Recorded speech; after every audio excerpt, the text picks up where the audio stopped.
Hello, everybody out there in YouTube land. It's your T-shirted historian here with another week in Geek.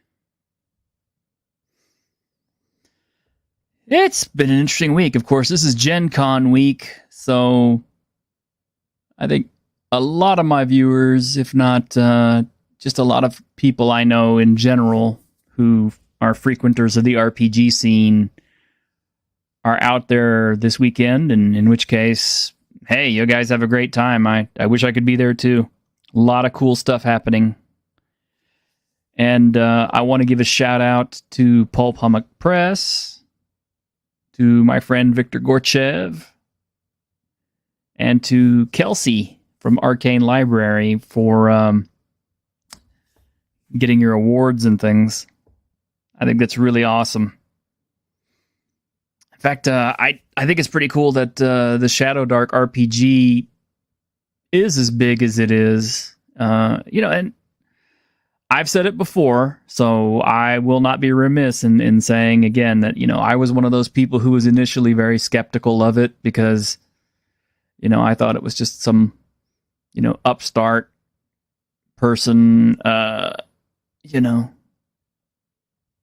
getting this huge Kickstarter with, I had heard no claims from them previously. I didn't see them up on Twitter. I didn't hear anything about them, so I just assumed it was some upstart person, company creating another game and somehow grifting, $1 million off of Kickstarter. But the cool thing is Kelsey's a really cool person. She treated Victor Gorchev very nicely. And from what I've seen on all of her stuff, she's quite a class act. And I even bought the Shadow Dark game myself. And I have to conclude that it is actually a pretty good little system. She's got some good stuff in place. And I actually look forward to running it one day.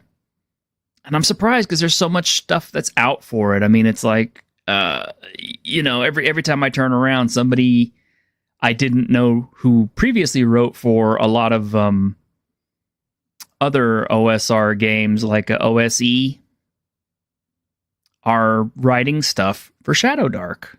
So that tells me a lot, that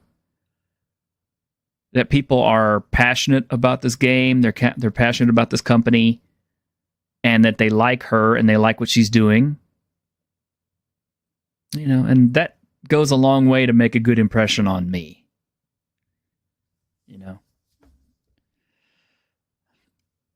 And, I was saying last week that, getting rich in the TTRPG sphere is a rarity. Most of us are never going to see a ton of money in our lifetime. I think I may have made $1,000 over the entire lifespan of everything that I have worked with and sold. I think I might have made $1,000. And you got to remember, I started doing stuff for role-playing games back in, I want to say, 2000. So yeah, in a 24-year span, I've maybe made $1,000, maybe $1,500. So I'm not making a whole bunch of money off of this stuff. So I should actually always be happy to see people who do well. And I should probably pay more attention to people who make lots of money on their Kickstarters, because obviously they've got a product that a lot of people believe in and will get behind. As for myself, I don't know that I will ever create a game and get it kickstarted and go through all that process. I'm a little bit too addle-brained. As Grim would tell you, I have moments where I'm very on track and, just producing lots and lots of stuff, and then I'll slip and my energies will be devoted to something else, and then I'll just let it lay for weeks and weeks and months at a time, and that's not really a good thing if you're if you're relying on somebody to make a steady commitment to a game. So, that's my failing. It's not that I don't have good ideas. I have lots of good ideas. I just can't keep my energies focused on them long enough because I have a bit of ADHD, and mine is hyperfocus, unfortunately. So while I'm focused on the game, I'm doing a great job and producing a lot of stuff and just getting after it and on track. But unfortunately, as soon as I lose focus, I've drifted off to something else and it's caught my attention. And now I'm hyper focused on that. And it could take, like I said, weeks to months before my brain kind of cycles back on whatever I was working on. It's unfortunate, but that's the limitations of the life I lead, I remember going to a doctor for that years and years and years ago, back when I was a kid, and they said hyperfocus is considered a gift, so we don't have any kind of treatment for that. So I was just kind of like, oh, okay. I don't know that it's really a gift. It's a gift if it's something that you want me to get done, and if it's something I can get done in the short time that I'm hyper-focused on it. But if it's a big, big project that's going to take a long time, and you need me to stay focused on it, yeah. Chances are I'm not going to be really good for your project. But as it goes, so it goes. But anyway, yes. Great job for winning your Ennies out there. Paul Pomack, Victor, and Kelsey. It's really awesome. Wish I could be there to celebrate with you guys. But anyway, shall we move on to today's topics? Hello, Mr. Grimm. Hello. How you doing? How's everyone out there in YouTube land, as you all want to say? Well, I don't know. Let's see. We got Automatic. Yes, you were the first one here. Snortopoopas, our beautiful panda bear, and Hungar the Star Variant. Hey, I am glad to see you, dude. Silverlock, good to see you. I don't see Mark, some of our usual folks. So I don't know if they're at con or maybe they're tuned into somebody else today. I don't know. Could be. It is hot here, and there's riots everywhere. And I have the early stages of a glandular infection, so... Yeah, I heard your comments this morning. Yes, Mrs. Grimm decided to give me the cooties, so... Oh, well. So it happens when you swap spit. It's hard. Yeah. Yeah, you swap spit with an infected person, that's what you get. Zombies. Yep, zombies. Speaking of which, I've been looking at this whole membership thing and trying to figure out what I want to do for memberships for people who want to support me in other ways beyond, just donations to the stream. So I would like to do some membership stuff. I should probably make t-shirts and stuff too, especially since everybody seems to like, t-shirts. And I am the t-shirted historian. Yeah. But I don't know that those sell really well. I mean, you've got tons of them and they don't sell. No, they barely sell. I mostly get them for myself. Yeah, exactly. But what I'm thinking about is for top membership, like the stage 3 or stage 4 members. What I'm going to do, I think, is I'm going to have private server games where you can hop into a game with me and play with me on a game. Cool. And it'll be stuff like State of Decay. It'll be stuff like 7 Days to Die or Left 4 Dead or Dead by Daylight. Stuff that I play, You could just come hang out with me and play in games with me and talk to me during game and distract me and stuff. I think 7 Days to Die with friends would be more fun anyway. Yeah. Speaking of which, I got to get you back on that Yes, you do. because the latest alpha is actually pretty good. What have they done now? Well, the player models got better. Okay. They have changed some 3D models. They got rid of the stupid darkness that they used to have, so you don't need flashlights everywhere. Basically, but it's still the same old game that you remember. They now have challenges to accomplish, which will earn you XP, and it's a good way of getting it. And just today, to get skills again, or no, the only way you can get skills is by magazines, unfortunately. So I know that bothers me too, but I guess that's just the reality we're going to live with. I mean, it does stretch the game out longer. There is that. But the other part of it is, I found out today that they had some horror locales. Ooh. Yep, they have the Ghostbusters headquarters in the game. They have the Nightmare on Elm Street house. Cool. Yep, they have the Evil Dead cabin. And they have the Bates Motel. Bates. And I've checked them out in game, and they're not like they can't be one for one replicas of what you saw in the films, but they're very close where they could get it. And I'm actually very impressed with them. The Bates Motel in particular is really cool, and the Nobley cabin is pretty cool.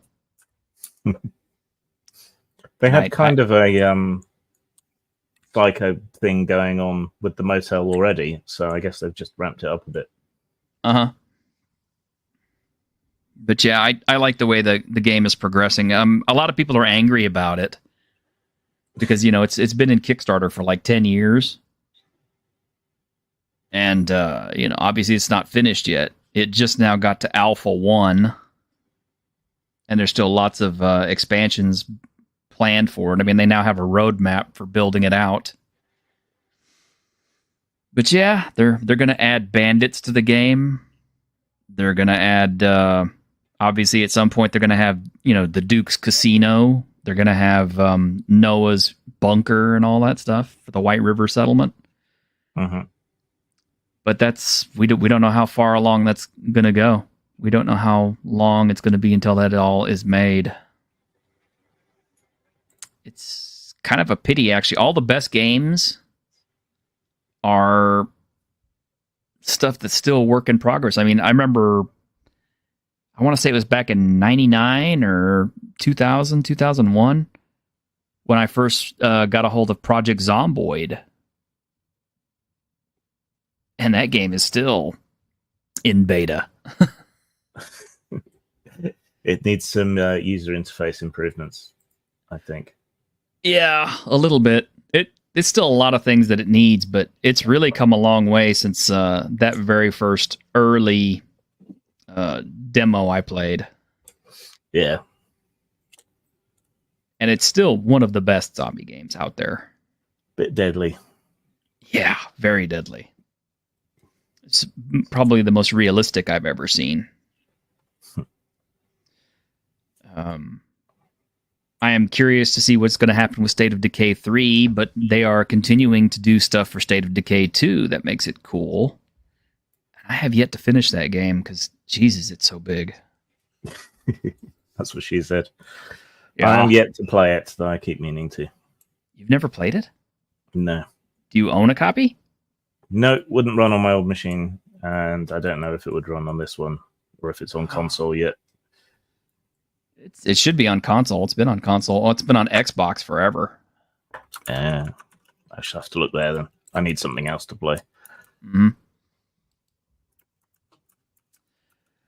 I placed a few orders for some upcoming material, so those will be unboxed in the very near future, so you guys can see what they are. I'm kind of excited about all of them, really, because they're all pretty cool. And other than that, I guess I've been getting things together for the new game tomorrow, which I guess I should announce here. Tomorrow, I'm going to be starting a new Worlds Without Number game. And since Ginger's been talking about Worlds Without Number on her streams and on her Twitter, yeah, that's one of my favorite games. It's one of my favorite systems. It's by one of my favorite creators, Kevin Crawford. And I got a bit of news today from Kevin Crawford. Let me go back and pull up the email. So, T-shirt, stop sending me fan mail. It's getting embarrassing. Yeah. Okay, so Cine Nomine Publishing has said that right now they have a Stars Without Number bundle of holding that has less than 72 hours left to run. I'll go ahead and post the link for that right here for you guys. So this is a really good chance for you to pick up all of the Stars Without Number stuff. Because it's got everything. It's got Stars Without Number Revised, Deluxe. It's got 16 stars. It's got the GM screen. For a little bit more, you can get Starvation cheap, Sons of Gold, Skyward Steel, Dead Names, and Polychrome, which, all feeds into the game, and it's all good. I of course have all of it, in print, and I totally think it was worth it. But you can get it at a really extremely low price if you don't have it yet.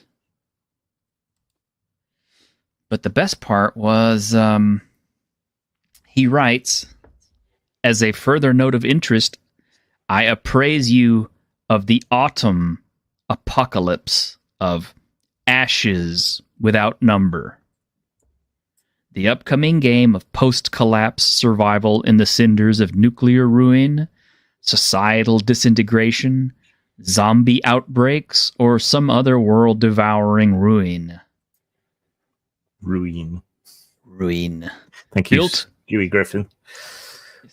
Built with system-neutral tools to support campaigns of both mutants and lasers wasteland wanderers, and desperate survivors of more modern collapse. Ashes Without Number will be kickstarting in November. And it says interested souls can glance over at the RSWN Reddit to see the occasional snippet posted there as I progress towards a Kickstart-ready draft. So, I'm excited. I'm thrilled. I can't wait. It's another Without Number game. I'm absolutely going to back it full hog. In fact, if he offers multiple copies of the rulebook, I will probably get two once more. One for me and one for my players. Yeah, I'm kind of curious to see how he's going to do this one, because I'm guessing this is supposed to be a pickup of his other game that he's basically doing, which the name escapes me right now. But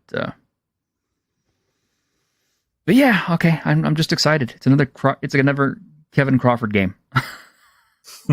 What can I say? I mean, don't you have enough?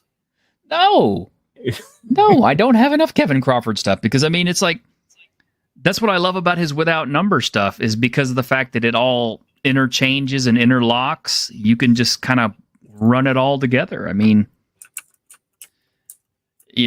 If you look at it on the big picture, it's like, okay, you could play Stars Without Number, use the cybernetic system from Cities Without Number for your characters, as well as some of the gun rules in it, which are much improved. Land on a planet that is styled up with characters who are built from Worlds Without Number, including monsters and things, and it's just it all plugs into each other. I mean, I love the foresight, but I also just love how practical the system is and how well it's built. I mean, I keep wondering if he's going to do a Gods Without Number or something at some point and, redo the Godbound rules, which I thought were perfect to begin with.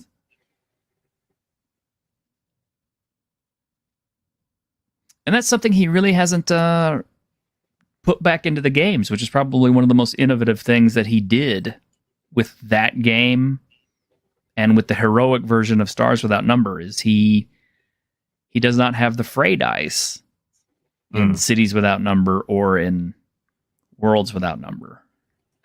Does he have the hit dice for hit points thing and anything else? I think that's in all of his games. Hmm.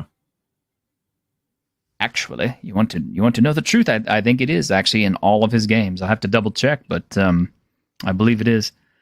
But the fray dice is an optional rule that is in Stars Without Number for heroic campaigns. I think it's in Worlds Without Number, but it is not in Cities Without Number. And I asked him personally. I said, you didn't include any heroic rules for Cities Without Number. And he said, yeah, that's because, this particular type of campaign doesn't really support heroics so much. People aren't that interested in cyberpunk heroes. So there we go. I don't know, but I'm looking forward to running it again. And I'm going to be doing something special with it because I'm going to be using the operator class from Cities Without Number with the backgrounds from Worlds Without Number because the two are kind of interchangeable. And I'm going to leave most of the edges from Cities Without Number in so that players can custom build their characters as they go. The only thing that won't be immediately on the table will be magic user types, which will have to use the graced rules from Cities Without Number. But all of the archaic armor, including its missile value, its stopping power, everything is all in Cities Without Number. And a very extensive weapon list is in Worlds Without Number. So I think between the two games, I can probably build a really interesting world where, I can kind of push my idea of classless role playing. Because I don't know, I think one of the problems with a lot of the modern gaming is niche. I'm so ready. I have no class. There you go, you classless piece of shit. But okay, since I got you here, I might as well ask this question because the Dungeon Delver, who is another friend of ours, posted up recently that there was a lot of discussion about clerics and that people don't like to play clerics. And I told him, I said, well, I can kind of tell you why people don't want to play clerics. And on paper, cleric is a really awesome class because, outside of the weapon prohibitions, which a lot of games are kind of doing away with, clerics get to wear the best armor in the game just like fighters do. Yeah. And they have decent hit points, not quite up to the fighter's level, but very close. Like I said, depending on weapon prohibition, they can actually wield weaponry almost as good as a fighter. Yep. And in addition, they get spells. Which, where's the downside? But there is a downside. And that is, I think it's largely been kind of fomented by MMOs, especially World of Warcraft. Because what has happened, unfortunately, and I don't know how long ago this started, but I know it was happening to me in our games as early as 91 and 92. Oh, when was Hey, Tim EverQuest? Hayes. Yeah, EverQuest was like 96, I think. Hmm. I want to say. But, okay, people don't like playing clerics, and that is because after the initial round of combat, when fighters start taking hits or other characters start taking hits, they expect you to immediately be healing them up. Yeah. And then we ended up with this term heal bot. Yeah. Or heal slut. I actually, the worst term I ever heard, and I actually think I coined this one back in the day, was healer bitch cleric. Because that's all you did. So I think, so going back to like basic and first edition, right? The cleric was not so much seen as a support class, and it was a great all-rounder class for you to play in those early editions. Because like you said, you have reasonable hit points, good armor, weapons aren't terrible, plus you can heal, which is probably the most important thing you can do in those early few levels. So even like playing solo, cleric was one of the best choices you got. I think the cleric was meant to be kind of more like a holy knight class before the paladin came along, because they definitely feel more like the hospitallers, and those kind of knightly orders. And then the paladin comes along and kind of steals their identity. And so they become reduced to a reserve tank of hit points for everybody else. Yes. And so you have to defend your cleric, right? Cleric first, mage second. Yeah, and you're discouraged from getting stuck in. So they they lost that identity aspect as well. So I think that's where it comes from. And then MMOs come along, and you talk about niche protection in class level systems, but in MMOs that's like dialed up to 11. Oh yeah. If you're the DPS, you have to do DPS, even if you can do alternative character builds, or you want to try something else for fun. No, you must do as much DPS as possible. And if you're a healer, no, you can't do your other things. And nobody cares if you've got an alternate build that's a debuff. No, you need to heal, and that's all you're allowed to do. Plus, I think there's some societal aspects as well. I think we're a much less religious society even than we were, 50 years ago. And the whole cleric mindset is pretty alien to a lot of people. Plus, the religions aren't necessarily very well developed. They can feel constricting. And in these fantasy worlds, gods aren't a notion that requires faith. Everyone knows the gods exist. They manifest. They give you your magic. They intercede and talk to people and do stuff. It's not a matter of faith. So, why should the cleric get special powers, special treatment for believing in something that everybody believes in, even if they happen to oppose that particular god? So, there's a whole bunch of other stuff going on there as well, I think. Yeah. I mean, it's, clerics have just, like you said, they've become a reserve tank of heal points, of health points for everybody, and it got so bad to the point where and I don't know if this is not just from MMOs, but from all computer role-playing games, it became a factor of kill the support class, the cleric class, first on the enemy team. Yeah. And monsters should be doing as well. Yeah. And of course, if your monster starts prioritizing the cleric over everybody else, people get pissed. Your monsters aren't supposed to be that smart. Why not? Why not?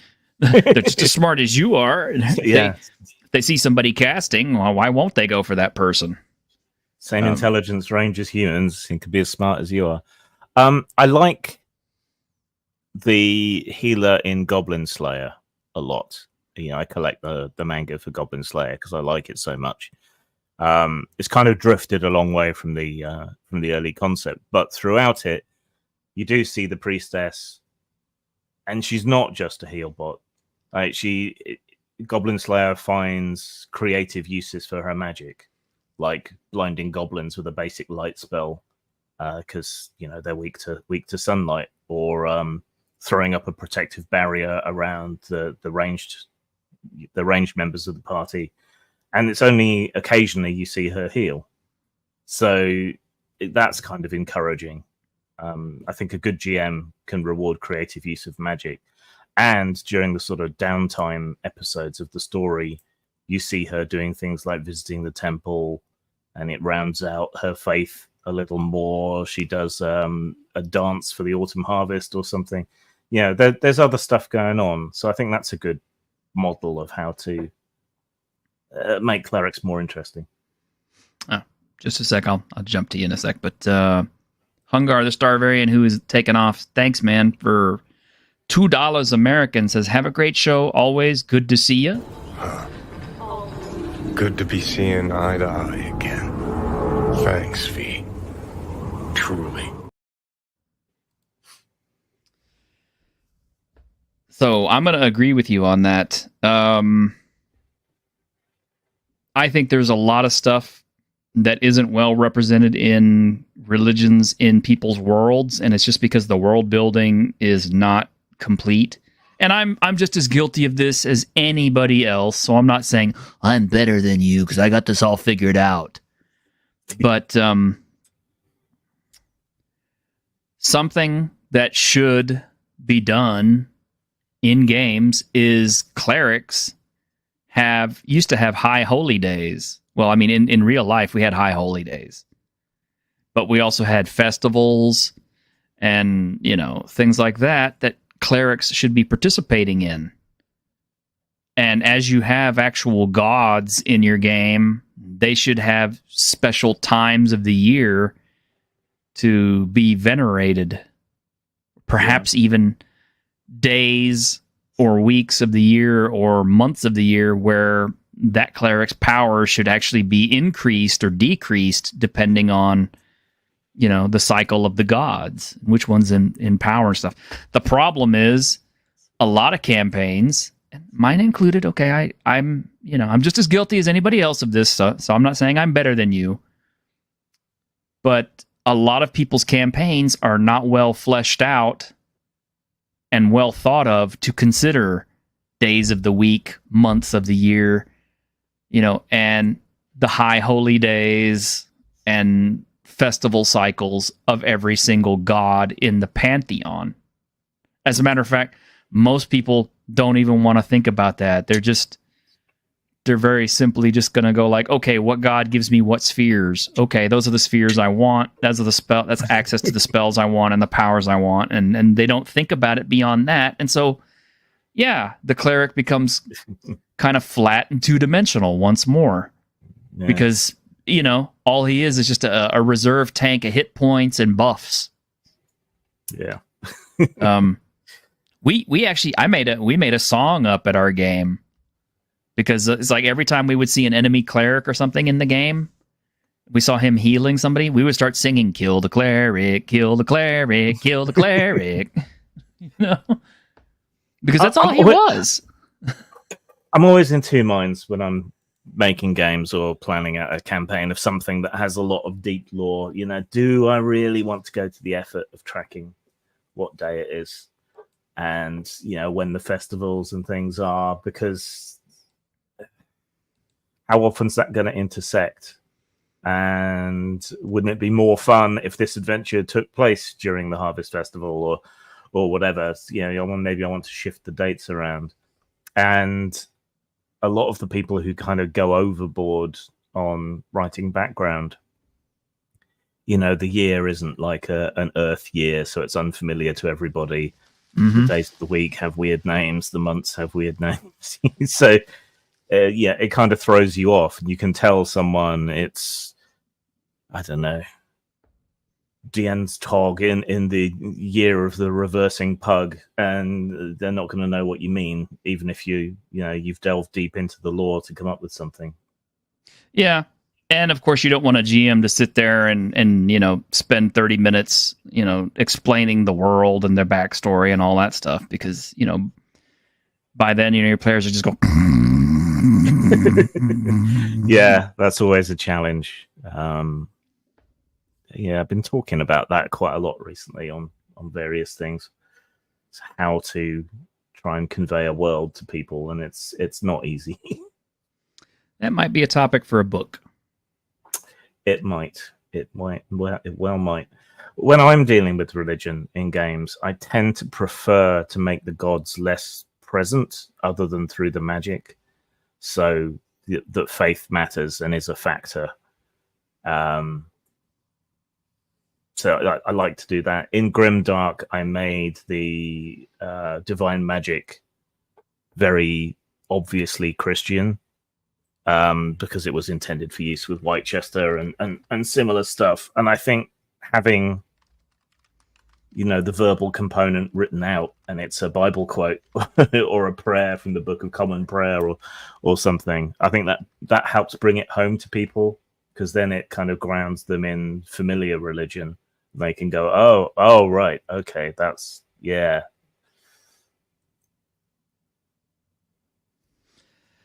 Yeah, I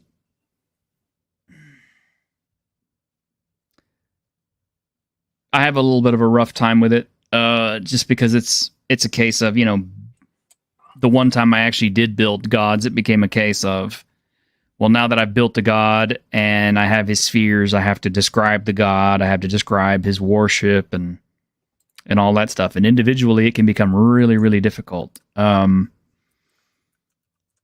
think Harmony Ginger actually came upon a good way of doing it when she did her Godstein run, where the players themselves created the gods and their pantheon and all this other stuff. Because then, not only did it get the players invested in the world, but it also got them doing all the legwork and not the GM. Yeah. So it became incumbent upon the players to remember the high holy days and all these kinds of things. And so there's a secret component to that. Or to make them up, yeah. Yeah. And Go. I almost wonder if that's not... we've talked about this before, how the GM seems to be getting further away from having to do all the work in games lately. With critters assigning damage and all these other things. And I'm starting to wonder if that's not the best way to go. Because, right now we have people complaining, like, oh, we have a GM shortage. I'm like, well, who the hell would want to run if you have to juggle all these things and remember them and keep running? I mean, it's like the games that have been running for the longest time, and I talked to Jeffro about this a few weeks ago. I said, I see articles and stuff posted up online where, people have been playing the same game continuously for the past, 50 years or whatever. And I'm like, I can't even keep a game together for longer than a few months at a time. Well, so that's how your the hell do ADHD these people speaking. That is probably my ADHD speaking as much as anything else, because as soon as I lose interest and shift focus, I don't want to play it anymore. But it's like I told him, is I realized that they weren't playing the same characters for 50 years. They were playing different characters within the same world. So it was a living world that they've been playing for 50 years. I do actually prefer longer campaigns where they actually have a long-term conclusion, like the SLA Industries game that I ran for 5 years that had a full arc and a goal to it. Yeah. I think we do. It's just it's not as rewarding as it used to be. It really isn't. I think it is to your benefit to sit down and design a campaign world. And I think it's to your benefit to keep the same campaign world and to make it a continuous campaign world. In other words, one that continues to exist beyond the one game session. So, it can be the kind of timeless campaign where, every time you bring a new group in or an old group, they revisit places that they've been to before. Yeah. And can feel the world building happening. It's like, I give you an example, and I had this example with Jeffro. I used to work at a game store, and when the game store would close down, the owner of the shop would run his own personal game in the back for all of us employees, and we'd all play. And at that time, we were kind of between editions. It was between second and third edition. Second edition was getting the crap pounded out of it by Vampire. So at that point, the owner had built his own homebrewed game system using a completely unique method with his own stats and his own calculations and everything else. And to some degree, it was complicated. You needed a scientific calculator to do some of the math required to play his game. He was a math nerd. But it was a fun game. And it was a playable system. And it was something that once you grasped how it worked, it wasn't so difficult anymore. Like anything else. But what really made it fun was the fact that it was a living world that he'd been running for years and years and years. I don't think he ever created a map of it or anything. The map was all in his head, but the fact that he knew that world so intricately and so well meant that if we did something at one point, and we would have different people showing up at different times of the week to game, because we would run almost every single night. But not everybody could make it every single night. So we had, like a different group on Monday than we had on Tuesday and such. So we'd have to switch games constantly. And what started to develop was you could see where previous campaigns had taken place or previous adventurers had done stuff, and you would go into the same area with a new group, and whatever changes had been made were still there. Great example of this is we took a giant group of elven and half-elven refugees. We liberated them from a slave works.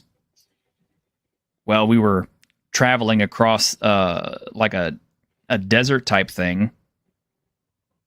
And we realized it's kind of like, hey, we have too many people to support to just keep wandering. So we need to go ahead and dig in someplace that's, shelterable, put down some roots and, actually build some kind of a settlement here, or we're all going to die.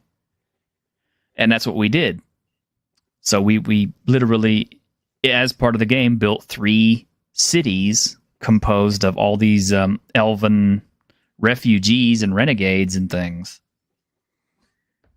And that became the whole premise of the game. I mean, the GM hadn't intended for us to do this. We just did it on our own because we felt that was the logical conclusion. And so, like, a year later, we played another group of characters that were going through the same area, and sure enough, there was those 3, elven cities. All those elves that had lived there previously, were either still there, or they had children, or the cities had expanded and stuff. And it was kind of cool because it gave us a sense of investment in our game. Like, hey, I did this. Coming over here, stealing our shrubbery. But, yeah, I mean, how many times can you say you've had that experience now?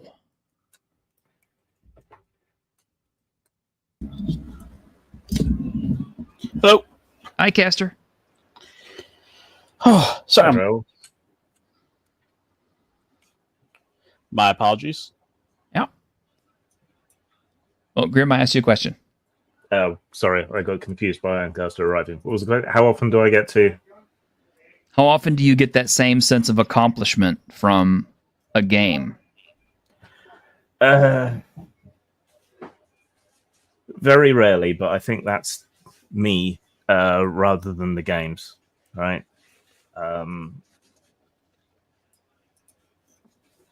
I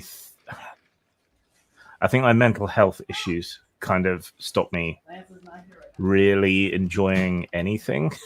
so there's that, you know, anhedonia is a bitch.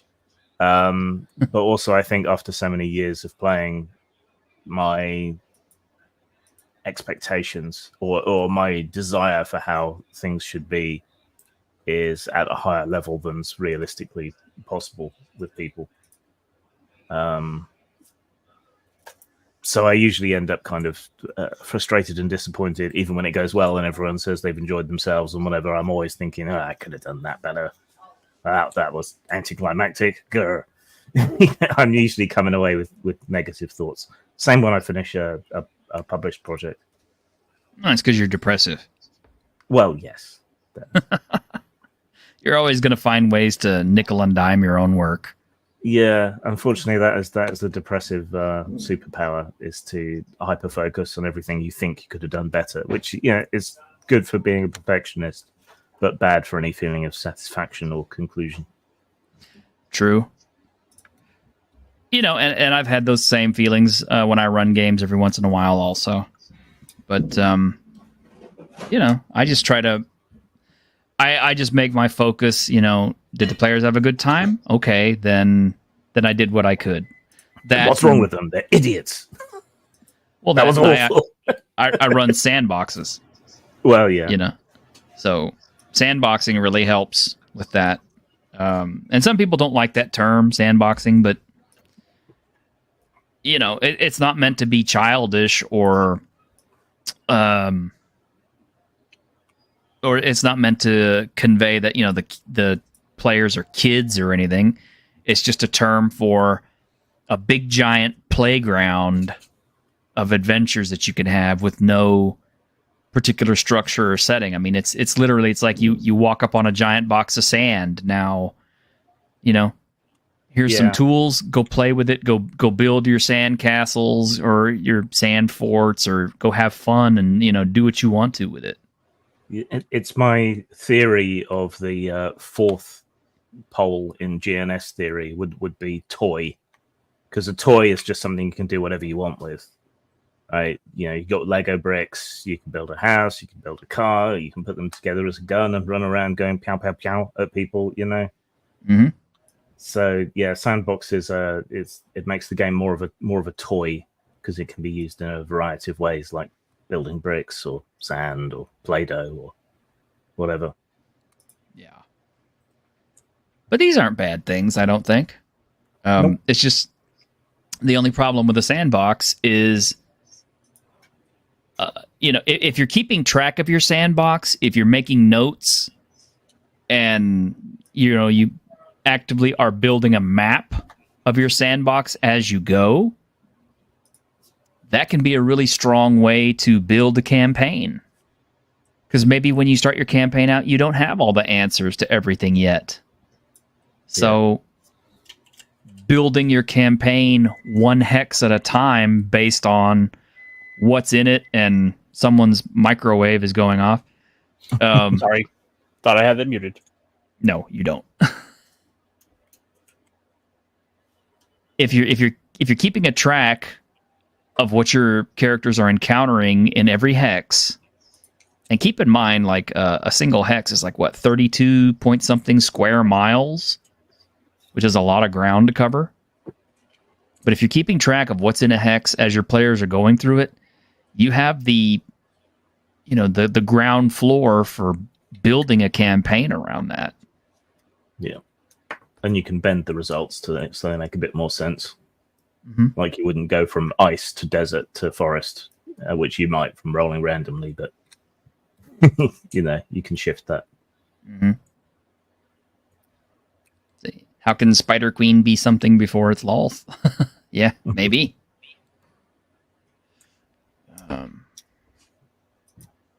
I don't know, man. But I don't know. Getting back to the whole thing about the clerics is like, yeah, because of what MMOs have created, because of what CPRPGs, is that right? Computer program RPGs. Yep. CRPG, yes. CRPGs, yeah, because of CRPGs, because of MMOs, just because of ill-defined holidays and traditions and holy days and people's experience. Yeah, the cleric has kind of become almost a stigma to play, and sadly, I think the paladin contributed to that 100% because now you've included another class which can fight better than the cleric and can still do all the healing that the cleric does for the most part. But, you know, they don't necessarily have to grapple with questions of religion so much. Now, they do have to worry about their alignment, except nowadays, I guess they don't. But, yeah, that's the sad thing. It's kind of like paladins, as they originally were written, were a good idea, but they've just done away. They've become so much looser and so much less enforced, and that, yeah, nowadays it's almost preferable to play a paladin over a cleric. I mean, yeah, you don't get the spell benefits as much, but you get all the main stuff that clerics are known for. It's like, hey, lay on hands. There you go. You're still a heal bot, but you can still fight 1-for-1 just like a fighter. So basically what you're saying is if we get rid of paladins, everything's fine again. Well, I think it will help. I think getting rid of paladins would be a good deal. Because they've stolen the limelight from the cleric. Yeah. As long as there's enough customization in the system that you could make more of a fighting cleric. Or more of a caster cleric, and yeah. Maybe part of the problem is what we're seeing is the changing landscape of everything kind of adapting or being looked at through the lens of what is kind of a older entertainment format. Because I mean, these ideas of like the cleric is basically hasn't really changed a whole ton since the early 70s. The cleric has always been one of the staple classes, but all the various forms of entertainment that have come along that have kind of changed the landscape and how we view it all have just fundamentally shifted what people would expect out of classes. I mean, it seems like just the tried and true, the tried and true style of how we've played these classes has always remained fairly stagnant, and maybe it's just time for a kind of general overhaul. Well, they're all going to be the same now. Yeah. in D&D. So, well, they already were all the same because thanks to archetypes and thanks to archetypes and subclasses and what have you, one class plays just like another class. I mean, why have classes at all if you're not gonna promote the niche? It's like you have a choice when you play a game. You either have a need for a class and have that class fill a niche that only that class can fill and nobody else can fill it, meaning that class will always retain that importance. And in that respect, I think your original OD&D and to a degree BX and Lamentations and anything else that's like that still has that wonderful fundamental niche protection built into the classes. Now, I think Ironhead makes a good point. Druids, we kind of skimmed over druids. I think they're a good substitute for clerics, because kind of like the old cleric, they're still somewhat useful in combat. They can still heal, and some sort of vague hippie-ish reverence for nature is a lot easier to roleplay and doesn't manifest with intelligence and malevolence in the way gods do. So, yeah, all hail druids. I mean, it's a worse cleric than a cleric. They can't wear that armor that clerics do. They can't wield the weapons that clerics do. They're restricted. Their spells are not even the same. They can turn into bears, and they can still cast healing. Yeah, and they can summon bears. And yes, the problem is the druid has gotten elevated to the point where they can actually outdo the cleric or most other members of the party. See, this is what I'm getting at. You started losing niche protection when you started introducing things like rangers, druids, illusionists, assassins. All these, secondary classes which can perform the same roles as the original class, maybe to a lesser or a greater degree, destroyed a lot of what made the core fighter, wizard, thief, cleric builds, and it's only gotten worse over the years. Because like I said, with the archetypes that were introduced in Pathfinder 1st edition, and with subclasses introduced in 5th edition, and I guess 4th edition, and to a degree 3rd edition with prestige classes and multi-classing, it's broken down the purpose of having a class. So my thing is either get rid of classes entirely and just let people play whatever the heck they want to with whatever abilities they want, or reinforce niche protection on classes and keep the number of classes down. Which is, again, another reason to like Worlds Without Number, because it only has 3 classes. Now, you can rearrange and break up those 3 classes in several different ways to play the kind of class that you want. If you want to be a healer, if you want to be a wizard or whatever. But towards the end of looking through Worlds Without Number, what you find out is, depending on how you situate your classes, you're pretty much doing the same thing of, breaking up your niche protection. So again, it's better to go classless. Just take the abilities you really want. So one thing I did really like about 3rd edition was that you could just mix and match whatever classes you want. Multi-classing was super easy, and so you could customize your character pretty deeply. It still would have been neater to just get rid of classes entirely, but it wasn't too bad as a sort of compromise. Mm-hmm. And Ironhead, yes, I absolutely agree. It should come down to only the cleric and the druid who heals, and that's. I saw this problem happening in 3rd edition, and it got worse in Pathfinder, but one of my friends came from 4th edition, and that was his major complaint.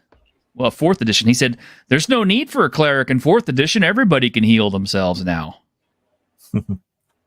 And I didn't realize how bad it was until I got into 5th edition and started seeing mages who were casting heals and all this other stuff. And I'm like, what the hell is a mage doing casting a healing spell?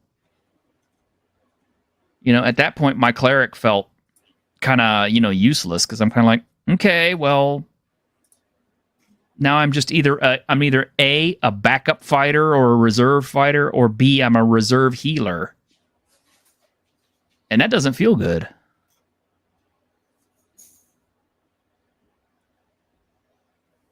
So yeah, that's just maybe it's just my personal feeling, but it's like, either if you're going to have classes, enforce the niche protection to keep each class, separated into what it is, and give the level of importance to that class, or just play classless. Well, I'm still partial to having classes, though personally I see problems with it. because it just becomes so very reductive to where that's all people refer to the character as. Yes, come fighter, come paladin, come wizard, and maybe that's part of the problem is that there are just that many of these just have too many classes, just to where where classes lose their niche because so many other ones dabble into it. Right. And think about this too. If you're this is probably a trap, but I'm gonna say it anyway. If people are so much wanting to sink so much of themselves into their character, then wouldn't it behoove you to play classless and choose what you want? Because people, even in this day and age, very seldomly stick with one thing and one thing only. Because, it's like, okay, if you decide to be a cashier at a grocery store, you're not a cashier for a grocery store for your entire life. Typically, you're going to do other jobs, whether it's pumping gas at a gas station, working in an office, or whatever. So, I don't refer to, my fellow employees, as, hey, my fellow gas station attendant. Or hello, my fellow sandwich maker. But at what level, sandwich artist, remember, what level gas station attendant are you, though? I'm a pump jockey. But I mean, it's the same thing. I mean, if you're defining class as jobs for a game, then it becomes the same thing. It's like, oh, you fighter, oh, you wizard, oh,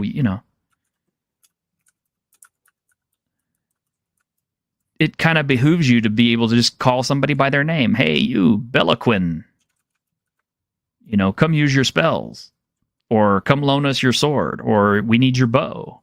Or we need your sneaking abilities. Your stealthiness. Yeah.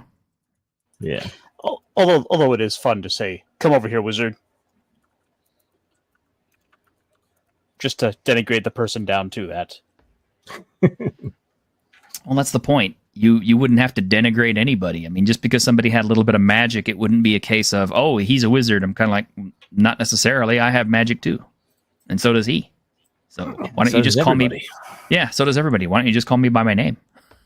It's kind of what I'm saying. It's like, if you're going to, role play yourself anyway, you might as well get all the benefits of being yourself. Because I certainly haven't done the same thing my entire life. You couldn't refer to me as my job. You're a dual class T-shirt and historian. Sorry, go on, Caster. Oh, no, I was just saying, come DJ.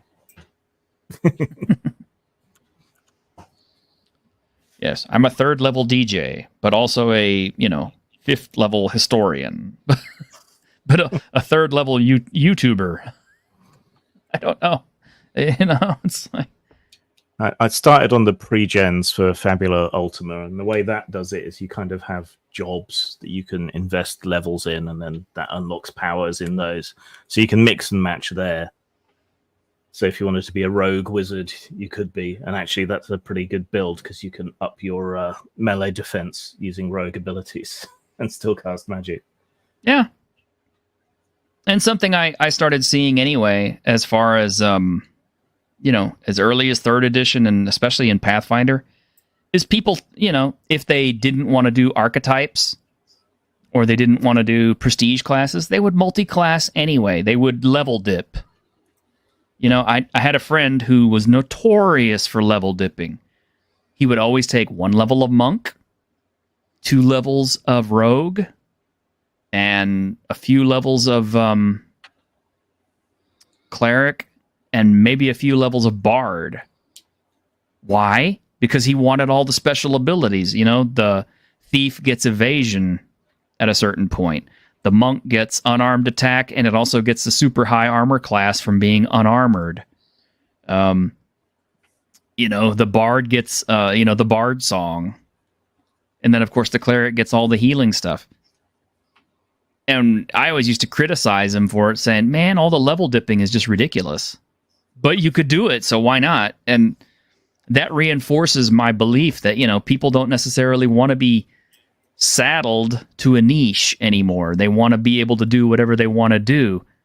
So the whole idea and concept of classes is just ridiculous at this point. Just build a classless game or play a classless game and get on with it. There was that character in the Goblins webcomic that had like 1/100th of a class in every available class or something. Well, I mean, they've never exactly been against the idea of multi-classing. I mean, just the idea to even become a bard, you had to take levels of rogue and druid and fighter just to be able to qualify to have the prestige of being a bard. Yep. Although I think it was cleric. Maybe it's just a matter of, like you were saying, to not have classes, but what people can earn is titles. You're doing away with the mechanical benefit of having an actual class, but you still have some fancy name you can put in that you can kind of hold your hat on. Yeah. Or skill trees with different branches, kind of replacing the classes. So I'm going to take a couple of points this level in druidic magic and a couple in stealth abilities. Okay, there you go. Skill trees make sense. That was one of the things I did like the Fantasy Flight games had done with Star Wars, was they had sort of had classes with skill trees, but you can then buy multiple skill trees to have all your classes, to customize all your abilities into. Hmm. It's funny how that does lead to builds, though, which is the other problem. Yeah. Well, if one thing hasn't been proven already is the fact that metagaming and meta builds are always going to be a thing in no matter what system you're playing, because people will always find a way to optimize. Because somebody was telling me the other day, yesterday, in fact, on a stream I was watching, they were like, oh, well, having races with, definite bonuses and abilities and all this other stuff just leads to min-maxing. And I said, oh, so the opposite is preferable, the gray goo, where everybody's the same. You're still going to get the same min-maxers. Now they're just going to be able to skin it with whatever they want. But again, it's another case of people don't want to be niched anymore, because look at the races. Races don't have racial they don't have racial scores now. They're whatever you pick. They don't have any racial minuses, and they can have whatever racial abilities they want to. And all the classes are, all the races are moving the same speed now, apparently, and are equally unlimited as far as their stats go. Okay, so race doesn't make a difference. Races are all interchangeable. Why have races at all if they're all going to play the same? Everyone wants to be a Skyrim character. Well, why not? I mean, Yeah, spend all game jumping through fields of flowers, plucking them until your levels go up. Oh, no way. The real way to do it is to sneak everywhere and use a bow. Oh, that too. But that's the RuneQuest way of doing things. Yeah, that is too. So that works. Engine Joe, you don't like builds, that's for a video game. But that's the problem, is all games have been reduced to the build video game mentality. I mean, even if you go back as far as OD&D, people are still going to try to find ways to min-max, even if it's on the simplest things. It's like, okay, well, I got these stats, so I'm going to optimize to build this character or that character, and they're going to take these spells because they're the best spells in the game, or they're going to pick up this weapon and this armor because it's the best balance in the game. People are going to min-max no matter what game system it is, no matter how old it is, no matter who made it. That is just the way of things. You can't get away from this anymore. should we touch on some other stuff for our second hour? Well, I didn't even think we needed to go a second hour, but It seems like we're going to. And, there's Gen Con news and controversy and things occurring. there is. But would you guys like a little bit of a palate cleanser? Sure. Okay. So, for all you out in the audience, I'm definitely going to get copyright claimed on this. So, if you do not see this video when you flip back through this to watch, that's because I had to trim it out. So, once again, I encourage you to watch live, or you won't miss these things. This is a nice look at Texas. Howdy, ma'am. How you doing today?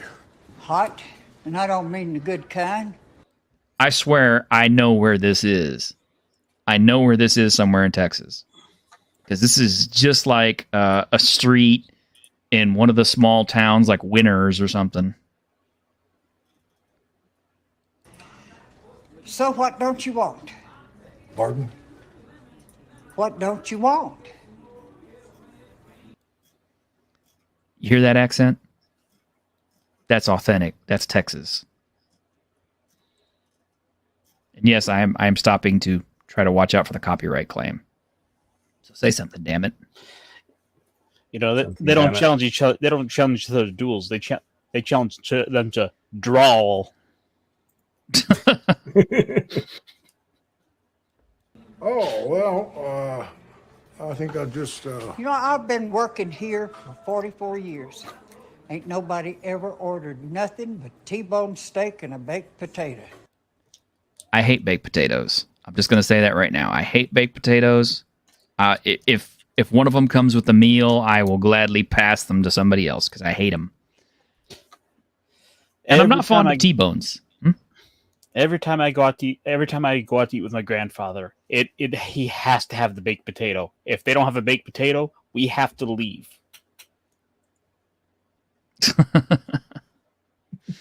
Really? Yeah. Does he need his potassium that bad? Oh, he's just in his ways. I don't like T-bones, man. I like ribeyes. Ribeye is the best cut of meat, in my opinion, anyway. I mean, other people can argue with me, but they're wrong. Except this one asshole from New York tried to order trout back in 1987. We don't sell no goddamn trout. T-bone steaks. So either you don't want the corn on the cob, or you don't want the green beans. So what don't you want? I tell you what, man. I'm going to take... I hate corn on the cob, but I'll take corn over cob over green beans any day. I'll take the green beans. Grim? I don't really mind. Yeah, but which one don't you want? The corn on the cob, then. You don't want the corn on the cob? I don't want the corn on the cob. You eat green beans? Yep. Huh. Mama put him on his plate. I guess so. I guess so.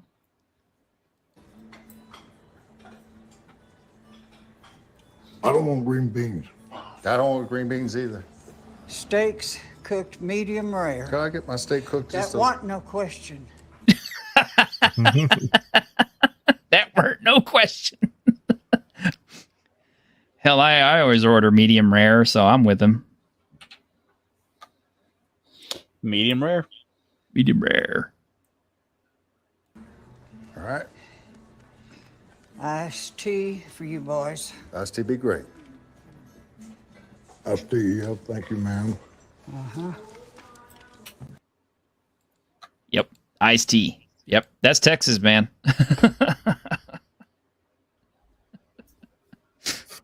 I love that. I love that clip. That movie is okay. It's called Hell or High Water. But that scene in particular makes the whole movie. I don't know why. But yeah. Ribeyes. Yeah, ribeyes. Yeah, there we go. twice baked or sweet potato. I'll take sweet potato, but not potatoes, not whole potatoes. I hate baked potato. I don't know why, just because it's chalky and, and people are always like, yeah, we're going to add a whole bunch of stuff to it. We're going to add chives and bacon and sour cream. And I'm like, it's like, well, what the hell are you eating then? Because you're not really eating the potato, because the potato itself has no damn flavor. We're eating a lot of things. Maybe you're eating the wrong kind of, you're baking the wrong kind of potatoes. I guess, I don't know. I mean, it's like, I'm not Irish, so. But yeah, we did get some news this week. So apparently, Lamentations of the Flame Princess, James Raggi IV's imprint, have decided to publish a brand new Zack Smith adventure. Is that so? Yeah. He announced it earlier this week. I showed the video to Grim, and they even had like a little video picture of Zack Smith, who, I mean, say what you will about him, but he has the worst haircut. It's on brand, I guess. It just kind of looks like he couldn't make up his mind between whether he wanted his head shaved or. But whatever, man. It's his personal style. So. Who am I to gainsay it?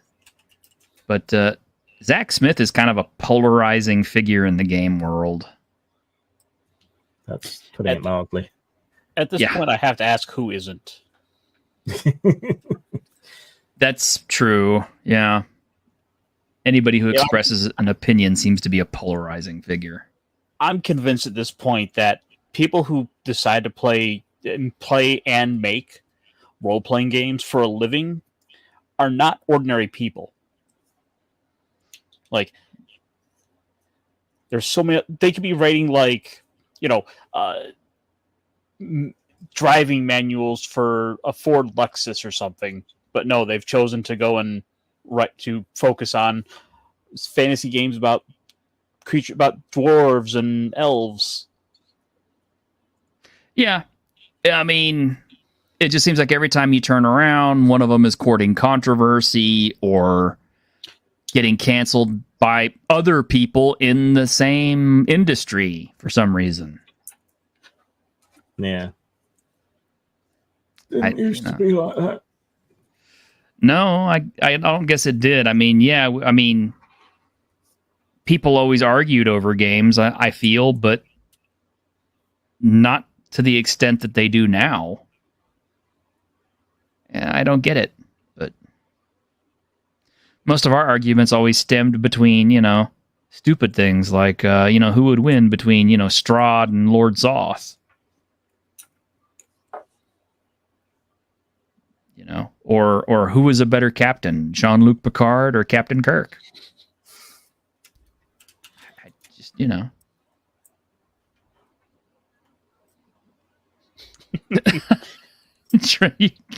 you kicked me in my channel's nuts, man.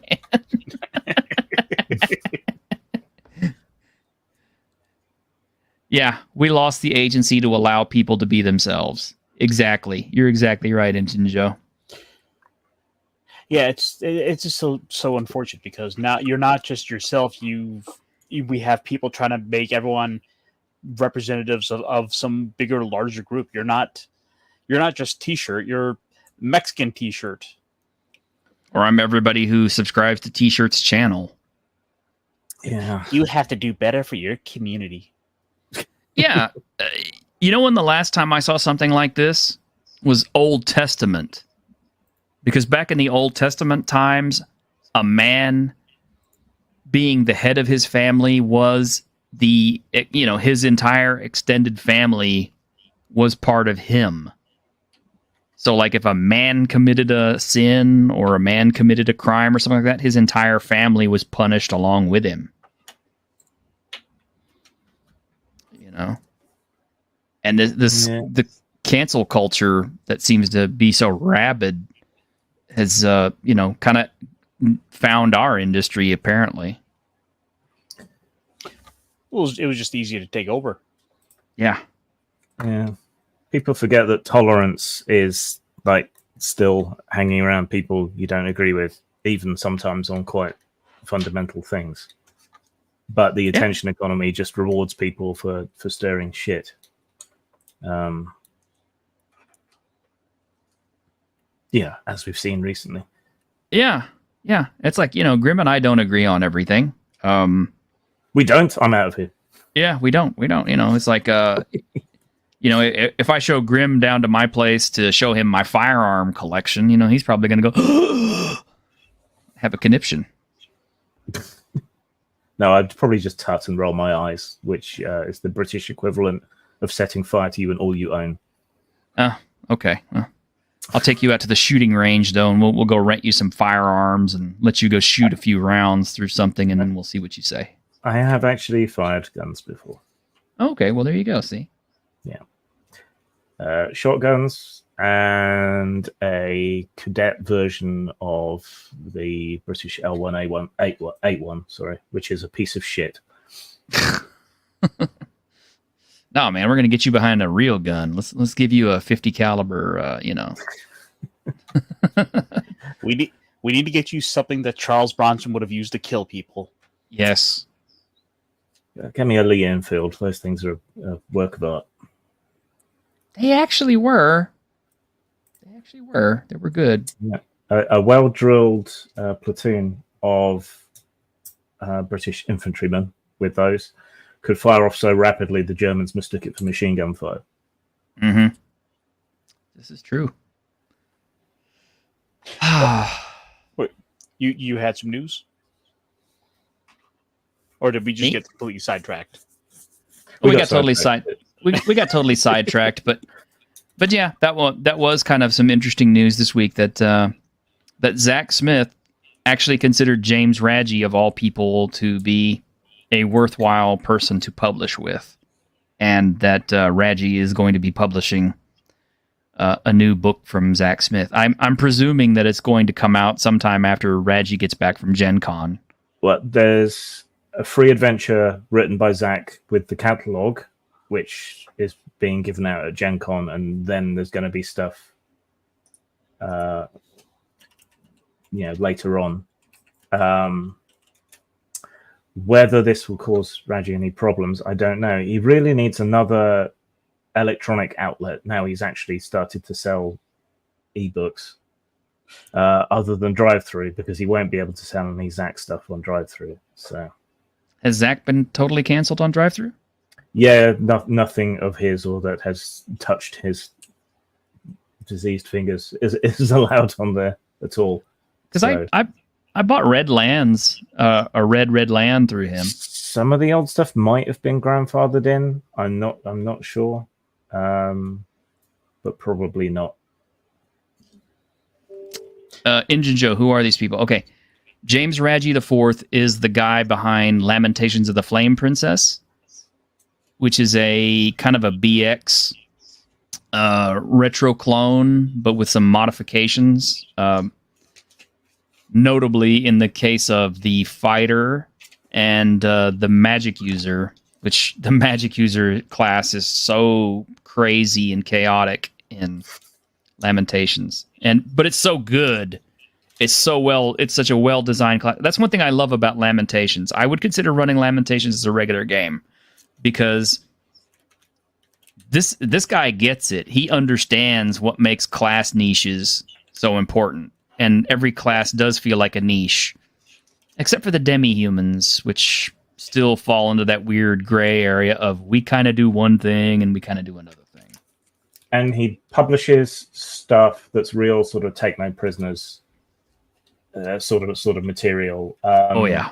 If the Satanic Panic had actually been real, then Lamentation stuff is the kind of stuff that would have been published.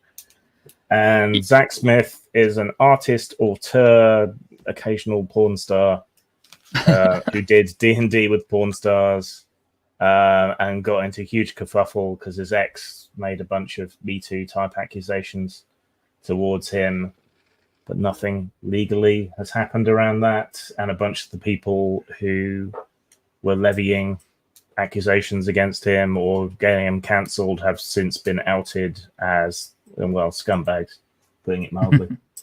Zach is also a dick. However, I've never interacted for it just largely seems that for however valid or invalid those may be, the stink has forever been kind of put on him to the point that most of the outlets for the industry are just outright not allowing him to earn a living. Yeah. Well, I mean, I've never interacted with Zach on a personal basis, so I can't say one way or the other what he's like, but I can say that I do own 2 of his products. I do own Red Land, which was pretty good, actually. I don't know that I'd ever run it. I mean, just because it's not my thing, but yeah. But I do own, and I took great pains to get a copy, a good, well-maintained copy of Maze of the Blue Medusa, which he illustrated and wrote, and that book is amazing. Literally. I mean, it's such a good, I mean, it's such a good adventure. It is so unique. It's so different. It's so well fleshed out. And it's so complete that my heart hurts because I have not run it yet, especially after spending all that money on it. And I must rectify that someday. Yeah, we should talk about that Blackmore thing. Yeah, that was the other thing that came up at Gen Con. So people claiming to represent Dave Arneson, the co-creator of Dungeons & Dragons, have released something that's, I think it's called The Wolves of something. Age of the Wolf. Age of the Wolf, yeah, which is supposed to be part of Blackmore. And there's been a lot of divisiveness on this because they're claiming to represent Arneson and Blackmore, and yet, to our knowledge, Arneson's kinfolk know nothing of this. And the people who were associated with it seem to have have made some kind of a public statement saying that they originally knew Arneson way back in the day and had plans to do this stuff, but due to the wafflings and problems of one person who worked on the group, that it never materialized, and that person split off from that group, and that person now apparently is taking that material and trying to put it out as a Blackmore product. Now he's giving it away for free at Gen Con, so I don't know. I mean, maybe it's just so that he can establish a name for his company. There's so much complicated stuff going on here. So originally it was developed like 15 years ago, I think, under a different company. That group fell apart, and at least one person from that basically took the files, took his ball and went home. And then it's re-emerged under this Inkbat press, which don't seem to be registered or anything. But at least one of the people involved in this new thing were involved in the original project. I know one of the people involved, and to the extent that I know them, I don't think they're the kind of person to pull a fast one like this. I've reached out to them to try and find out what's going on, so maybe I can do a video or something on this, but they haven't got back to me yet because obviously everyone's at Gen Con. So yeah, it's not easy to figure out what's going on here. There's stuff that's tricky. Like, so technically the book is being given away for free, and I think there's a free PDF up somewhere if you want to download it and have a look at it. But in order to get that free copy, you have to pay like $48 to join a gaming session for it. I have never liked cons charging for game sessions. That's always been shit. But that seems to be where they're getting whatever money it is they're getting. It sounds like they were granted the license originally by Wizards of the Coast, but Wizards of the Coast may not have had the license. I mean, the legal issues around D&D and Arneson and Blackmore go back to TSR. So it's going to be a bit tricky to untangle. Yeah.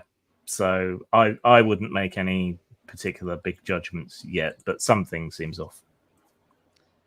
And since Thothy asked about it, I went ahead and grabbed it off the shelf. But yeah, this is my copy of Maze of the Blue Medusa. It's back when Zach was going by Zach Sabbath. Yeah, and it's not that Patrick Stewart. Yeah, it's not that Patrick Stewart. But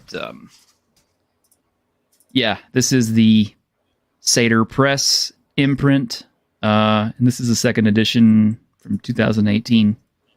But it's in great shape. It's a beautiful book. If you've never seen it before, if you can get one at a decent price, I honestly would recommend it. But I really doubt you're going to find one for less than $100 unless it's in horrible shape. But yeah, it's a thick little tome, and it's very nice. And yes, it does have a bookmark built into it, so definitely meets my criteria for an excellent book. It's nicely bound. You can see it's about like almost a finger joint thick. Definite good buy for me.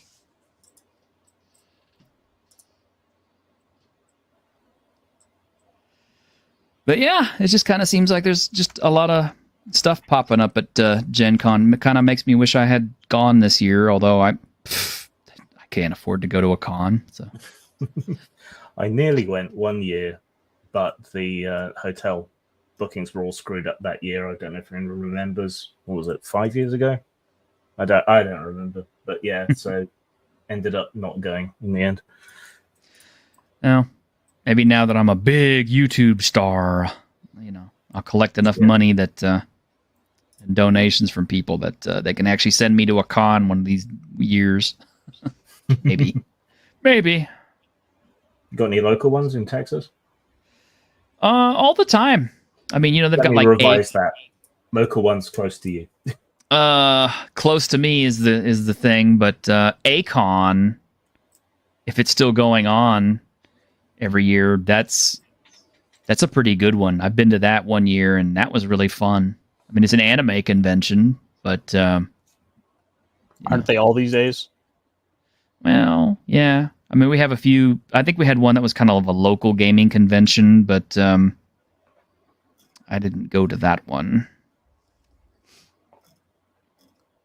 I was actually just out at a convention today. I came home a little tired from it. I saw the loading craft cruise booth.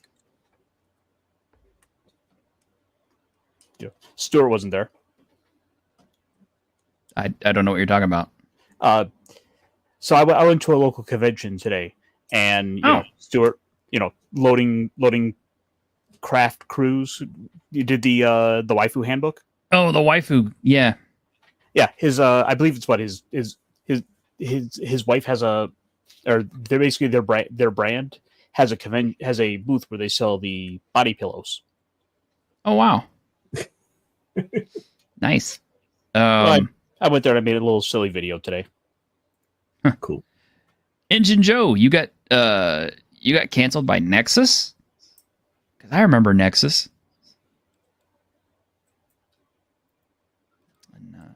Mercurius for $2 says to send T-shirt to do a con. Hey, it's a start, man. Good to be seeing eye to eye again. Thanks, V. Truly. And yeah, you're right, Engine Joe. To be honest, they're a bunch of 5e people anyway. Yeah, the reason I don't like to go to cons is for the same reason I don't really like to go to my friendly local gaming store anymore, because most of it's all 5e kids. And I can do without that kind of negativity in my life. But, it is what it is. I think if I were able to go to a con, there's only two I would really like to go to, and that would either be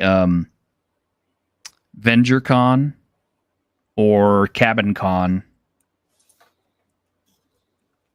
Those are both up in my neck of the woods. Yeah, they're both up in your neck of the woods. And I thought you were supposed to go this year. I just hadn't talked with the guys from I hadn't talked with the guys this year, so I think I totally missed it up for Cabin Con. But if they get around to doing Big Geek Con again this year, then I'll be able to make it to that. I would go to that one. They have that what is it, the North Texas Con? I think I wouldn't mind going to that too, because the deal is it's like some of these cons like this that aren't necessarily huge, like, you know, Gen Con or San Diego Comic Con and stuff like that, is you're more likely to see independent gamers and guys going up there and playing independent games. So, you know, it won't be so weird if somebody pulls out, you know, a copy of Lamentations of the Flame Princess and wants to play it, or something along those lines. I wouldn't even be opposed to playing like Shadow Dark. But, yeah, I don't want to play 5e. I don't want to play with the 5e kids. You know. But I would feel pretty much at home there, because I'd bring all my Crawford books and plonk those down and say, okay, who wants to play Worlds Without Number?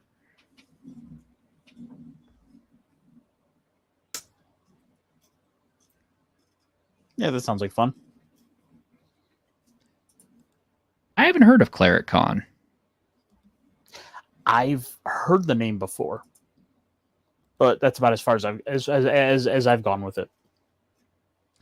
Yeah, Mercurius. I would like to go to North Texas one of these days, or one of these years, because Raji attends that one, I think, almost every year also.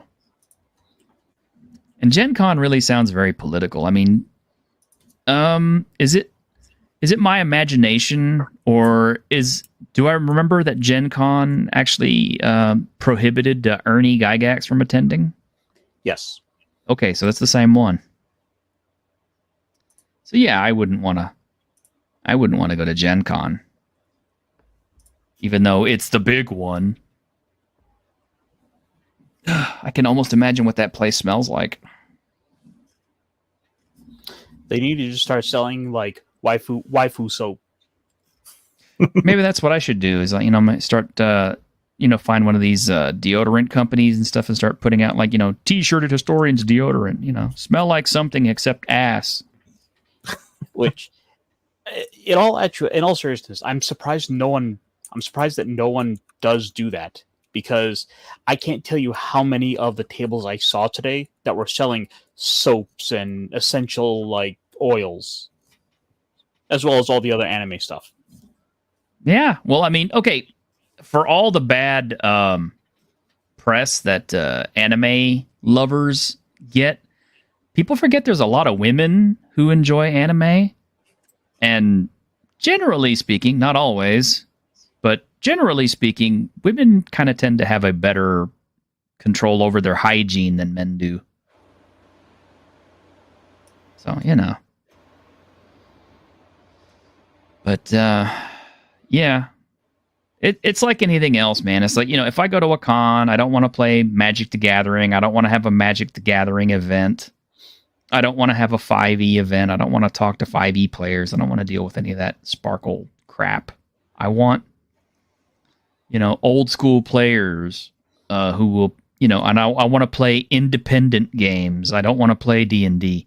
You go to cons and stuff like that to play stuff that's not in the norm, in my opinion. Because this is your chance to try out games that you've never played before. Like, we had some kind of a little bitty local con here that I went to one day, and I got to play Savage Worlds for the first time. I got to play Scion for the first time.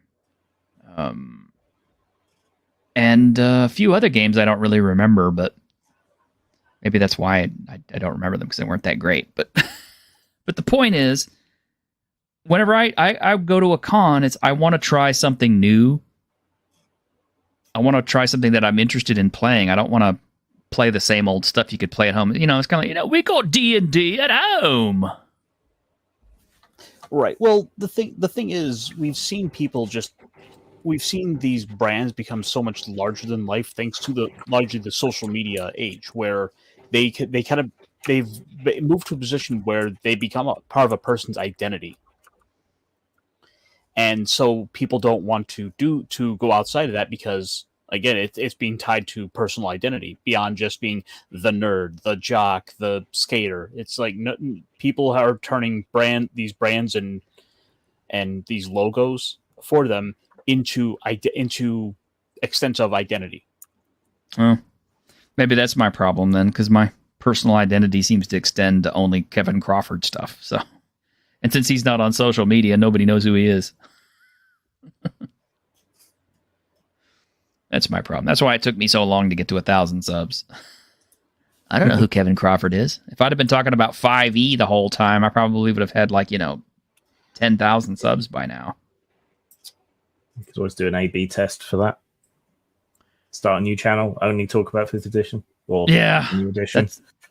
That's always true. Yeah, I have actually thought about starting a second channel, but I'm just not sure what I would put on it at this point. It's kind of like, since I put so much on this one.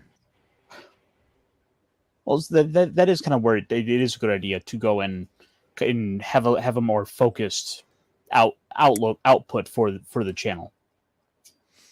Yeah, but that would require me to be involved in a niche that I would support long term.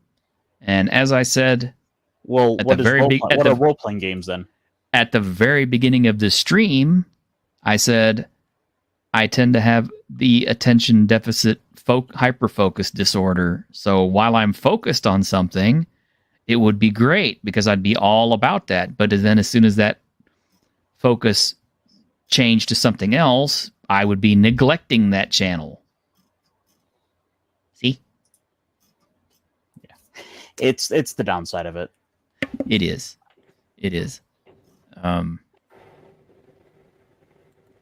Maybe I should get on some medication for that stuff. I don't know. But it's a gift. There's days where I think I should probably go get myself checked out, but that sounds like work. Anything worth doing is work, though, right? That's what they always tell me. So it means I'm not doing it. I guess so. Anyway, something kind of related to stuff we were talking about earlier today. This popped up, and I thought it was pretty funny. So I thought that was kind of funny because, D&D orcs, they no longer have powerful build.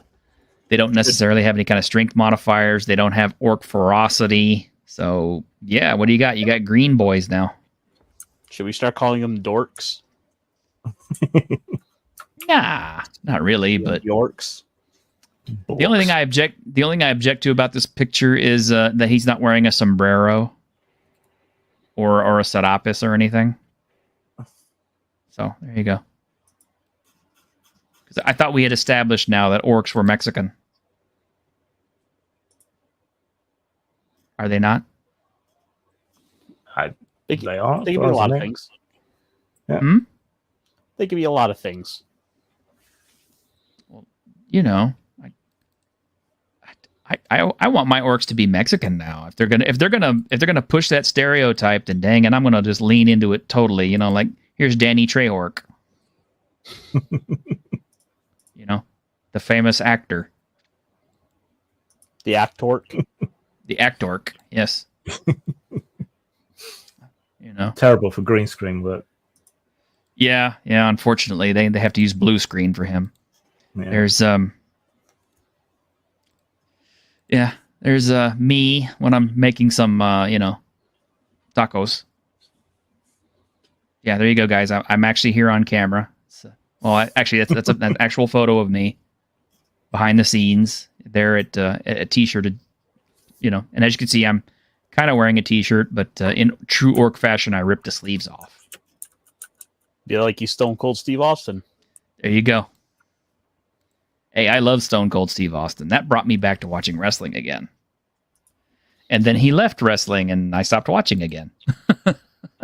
So if I have to fight a pile of sentient guacamole, is that a slime or ooze, or is it a plant?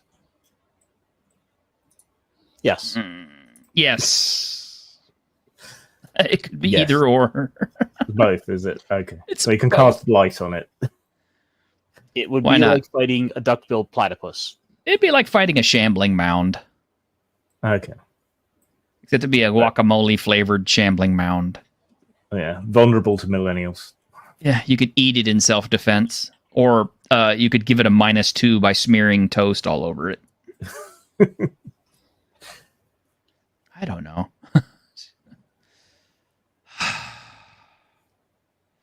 Anyway, do we have any other industry madness? Oh yes, we do have one thing.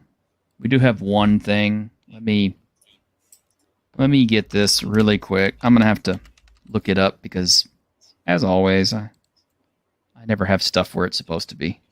We're so prepared on this show, man. Lots of board games at Gen Con this year. Well, that's actually what I'm talking about. Is a board game. Oh, I was eyeing up particular some, board. I was eyeing up some of the Heroescape stuff.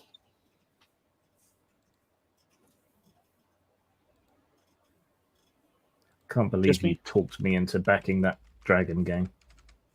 Oh, the Flames of Fafnir. Yeah, Did you actually back it? I did. I have emptied out my discretionary, spur of the moment whim money now. You silly sod. I Yes. have mine saved for Renfest.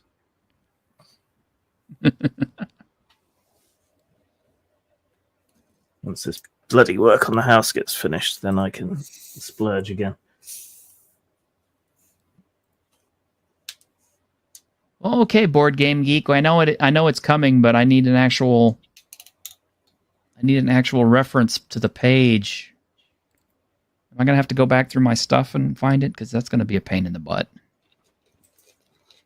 I guess I am going to have to. So yeah, you guys talk for a minute while I look.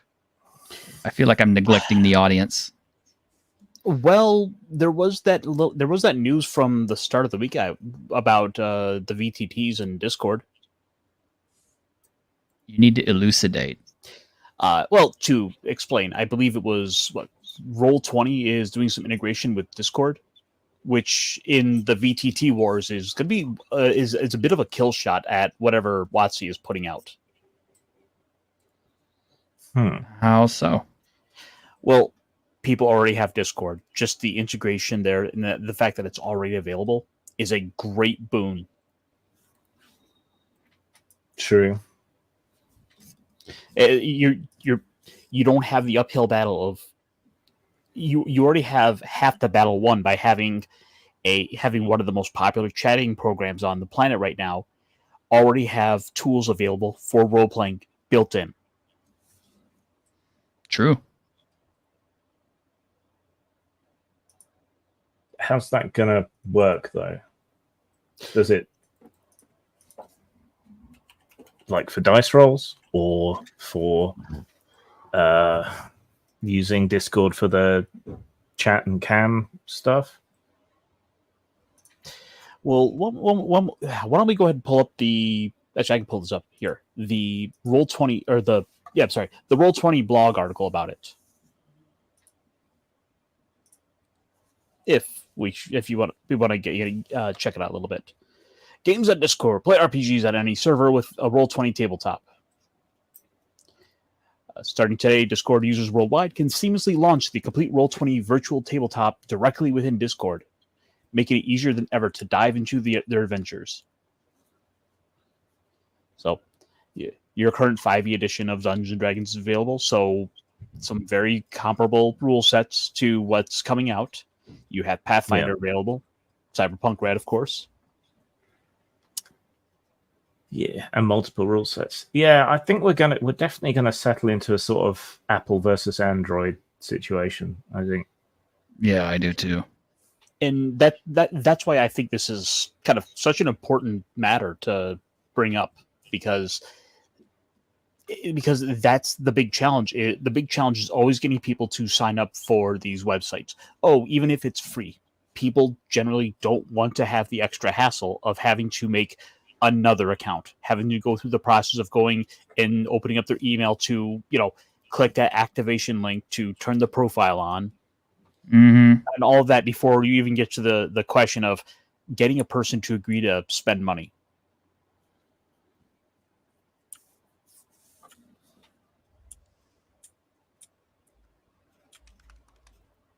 And look, there's even you join a voice channel on voice channel, the little app button, and you pick Roll20. All right, I found what I was looking for, but also I wanted to mention a couple of other things. Apparently, Starfinder 2 is coming to Humble Bundle, or is on Humble Bundle, which is interesting because I didn't even know that Starfinder 2 was out yet.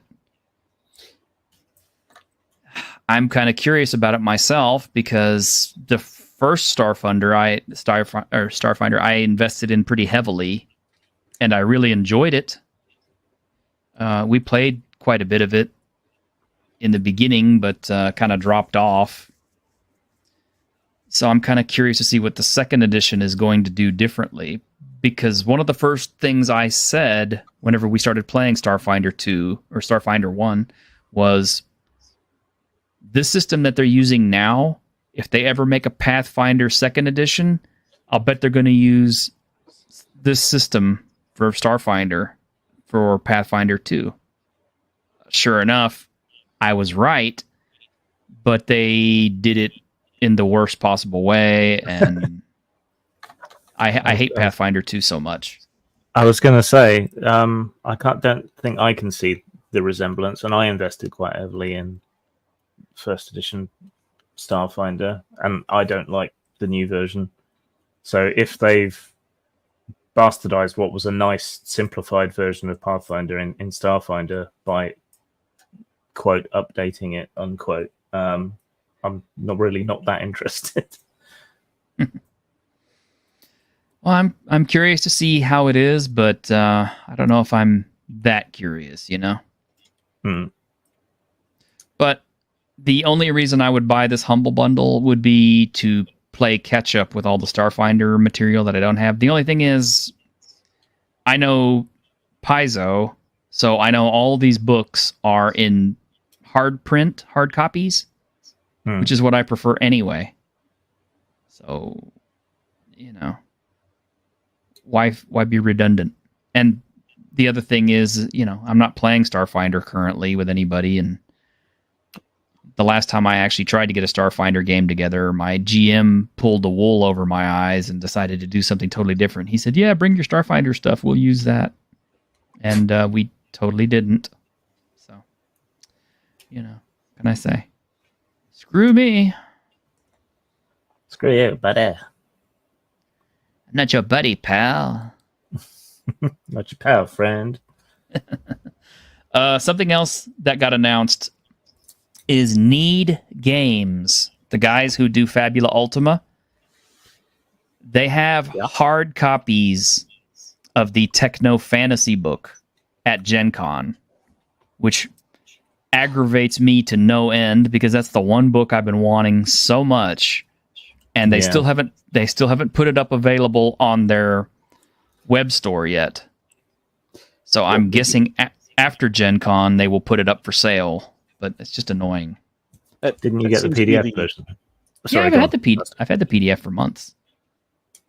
Yeah, that largely seems to be the way to go for a lot of these companies, that if they're going to have a book available, they want to make it available first at Gen Con, just to be able to put their flag on that. Mm-hmm. It's annoying, but oh well. I mean, I guess it's kind of like first come, first served. But anyway, I found what I wanted to talk about. And here it is. Cyberpunk 2077, the board game. Which, this is a campaign thing. I'll get a free gift because I already backed it. It's Johnny Silverhands, isn't it? It's because of Johnny Silverhand. Because Because yeah, Johnny's in this. He's the first stretch goal of the game is to have the Johnny Silverhand miniature. Which I do have another picture of that. Let me find it real quick. Because I screenshotted this because I was so excited. Does Keanu get a cut because it uses his likeness? It's kind of hard to tell if it looks like Keanu or not, but I would imagine. I mean, but it looks to me like he's going to have like that little green plastic translucent material is, so it's supposed to be like the artifacts that happen around the character whenever he appears in the game. Although I don't know where the duffel bag comes from. Does this mean you're going to be busting out the pen and working on your calligraphy? What are you talking about? Well, it's up right in all the matrix coding. Not necessarily, but yeah, I'm definitely glad to be getting an official Johnny Silverhand miniature. It'll be fun to paint, although painting around all that translucent stuff is going to be fun. You get Johnny Silverhand on a t-shirt, do you call it your Keanu sleeves? I do have Johnny Silverhand on a t-shirt. On a couple, actually. Because I ordered a couple. He needs to start taking some more sedate roles because he's not Keanu anymore. He's Keanu old. True. But I mean, for a guy in his 60s, man, he still gets around pretty good. I mean, and they're going to put out a John Wick 4 at some point. So. Yeah. But, it's like I've said before, even though he still identifies, with Neo as being the biggest role he's ever had, I disagree. I still think Johnny Silverhand is the big one. It's like everything that he's done up until now has just been to get to where he could play Johnny Silverhand. You know what I mean? Doesn't that kind of say something about computer games and entertainment by now? Yeah. It really does. Computer games as an art and as a form of entertainment, of media and interactivity, and as a way to tell stories, but also to impart wisdom or, just to make people feel better. I mean, how many characters do people like and get tattooed on themselves or have stickers of or t-shirts and all these other things? I mean, like Kirby, Mario, Sonichu? Sonic, not Sonichu. No, both. Pikachu, maybe. But all these characters, that people identify with and they love, and we're talking grown men that love these characters. And I mean, I'm a grown man and I like Johnny Silverhand. There's no difference. It's just the fact that they've made such an impression on everybody. They've become part of the whole cultural zeitgeist. They get referenced in films and TV and stuff. Yeah, they become part of the culture. Mm-hmm. And I kind of wonder at what point we're going to start seeing Johnny Silverhand references or Cyberpunk 2077 references in media. I haven't yet, but it's got to happen. So would you get Silverhand tattooed on you? Me? Yeah. If I were going to get a tattoo, yeah, I probably would. Or at least I'd get a samurai emblem. Casto, what would you get tattooed on? Well, I have a tattoo. Give me one moment. Of a video game character? Oh, video game characters. I think because I play a lot of like MMOs and RPGs, I'd be going for probably some game logo. The one I have is the One Piece skull and crossbones. Cool. Well, there's One Piece games that counts. Mm-hmm. Yeah. Yeah. Engine Joe makes makes a good point there. He says Taz and Raceland stole a lot of AD&D. But how often do you actually see people tattooing D&D characters on themselves? Drizzt. Yeah, I This don't is, like, even... the one. I haven't seen too many people with that tattoo, although maybe I haven't looked. But, yeah, now I know you're Googling it. But I kind of wonder as we progress how many people are going to be shown to have creatures and characters and stuff from D&D, you know, whether it's 5th edition or whatever previous edition. Because I've seen some people who have like Fiend Folio tattoos, characters from that. I've seen Alina tattoos more than once. Mm-hmm. And lots of Vampire Clan symbols. Oh yeah, lots of Vampire Clan symbols. I've seen a lot of those. I've seen World of Warcraft symbols quite frequently. And I bet... Magic the Gathering? I haven't seen too many Magic the Gathering, but imagine. Oh, tons and tons of them. Like the 5 mana symbols. Mm-hmm. Right. But you know, as opposed to 5th edition monsters and characters, I bet you a lot of people will have Baldur's Gate 3 characters tattooed on themselves. Absolutely. There's going to be about 1 million Asterion tattoos. Well, all of them. I mean, like, well, maybe not the Warlock guy, but Asterion, the Tiefling chick with the mechanical heart. What was her name? Carla? Yeah, Karlach. And the Githyanki girl. I don't remember their names, but I know who they are. Let's not forget the most important of them all, Blackheart. Shadowheart, yeah. You know a porn star with a D20 tattoo on her leg? Yeah, I bet. We know a few porn stars with some interesting tattoos, but I don't know if Noodle has any D&D related ones, though, does she? She's had a bunch of new work done, so I no longer have any idea. Yeah, last thing I saw she had, was it Ghostface from Scream tattooed on one of her cheeks? Yeah. Anna, the Tiefling from Planescape. I don't remember her. That was a long time ago, though. Planescape Torment. It's too long ago.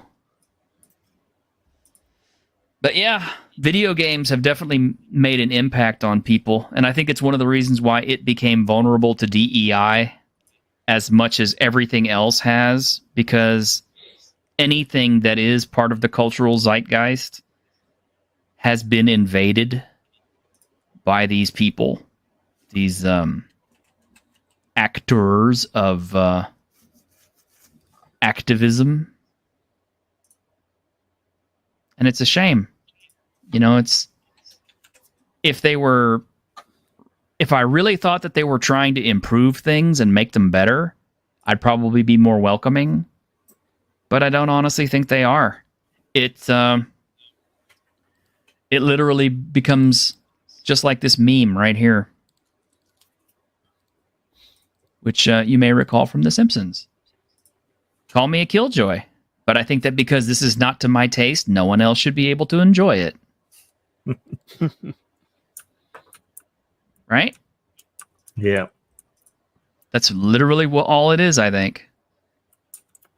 Because they don't like it, they want to cancel it, or they want to change it. They're not truly passionate about it as it is. They just want to change it to something for them. You know, recently, you know, I was watching a interview with Leslie Headlamp, and she was talking about The Acolyte. And according to her, because her story takes place before, you know, the Star Wars Episode 1, she says that, because of what happened in my story, that might be the reason that's the reason that the Jedi don't take younglings under a certain age or over a certain age, which leads to, the episode 1 thing of, why we can't take Anakin on as a Padawan because he's too old. And that's unfortunately why you always see prequels. Oh, and by the way, I found someone did a Strahd piece. Yep. It's a good looking piece. It's almost as good as the Avatar tattoos. Yeah, those are something. And I don't mean the Last Airbender. Have I never shown you guys Pandora? those? No, but we're getting way off of topic. Again, what I'm trying to reinforce, what I'm trying to say, is the fact that Leslie Headland had no contribution to Star Wars. She didn't want to tell a good story. All she wanted to do was to take the existing canon and write herself into it. Look, because of my story, that's why this happens later on. It's like everything with rewrites and prequels and all this other stuff. It's like the new Doctor Who, the Timeless Children episode, where suddenly William Hartnell is no longer the first Doctor. Now it was some tortured child from millennia ago who got, a female tortured into becoming the first Time Lord, which is ridiculous. But these people, they keep invading brands and they keep putting their stamp on things and trying to, make it canonical and rewrite the history as they wish it without any regard to the fans and the fan base and the people who brought it to what it is now. And it just enrages me. And they just, I don't know, man, they just can't help themselves, I guess. They can't create anything original of themselves, so they have to take an existing property and just basically, piss all over it to claim it. Part of that's the companies, though. They don't want to take the risk on anything new, so they put people in charge of things and let them do their own thing with them. So the creators are frustrated because they would much rather make their own stuff.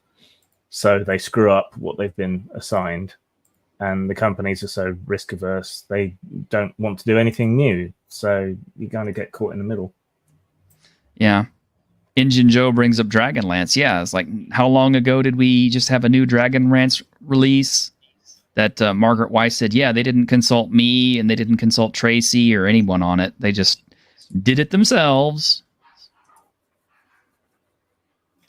So, And, okay, maybe this doesn't matter to you yet. Maybe they haven't gotten to something that you like yet. They will, especially if it becomes popular. It's just a matter of time. They'll find something. I can't wait for the day that, the zombie apocalypse stuff becomes popular again and somebody decides to take out George Romero's stuff.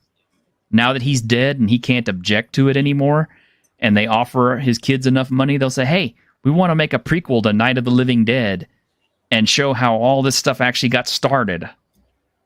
And it'll be woke as hell. Well, do they really have to, considering that movie is public domain?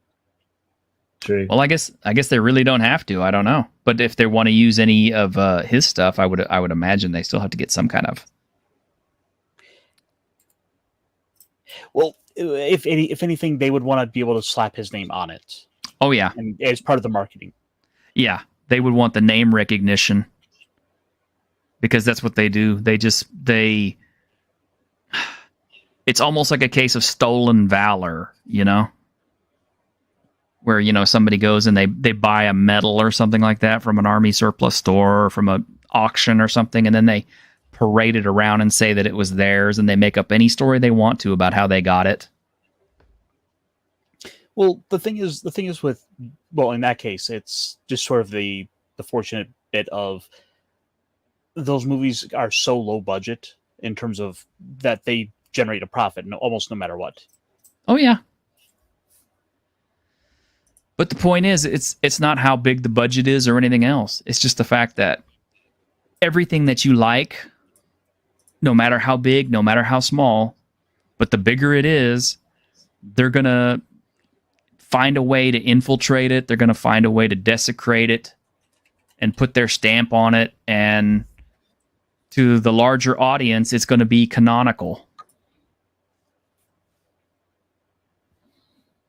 Which, incidentally, I think it's kind of funny because I got some news recently that they're trying to quietly sweep the Han Solo story under the rug.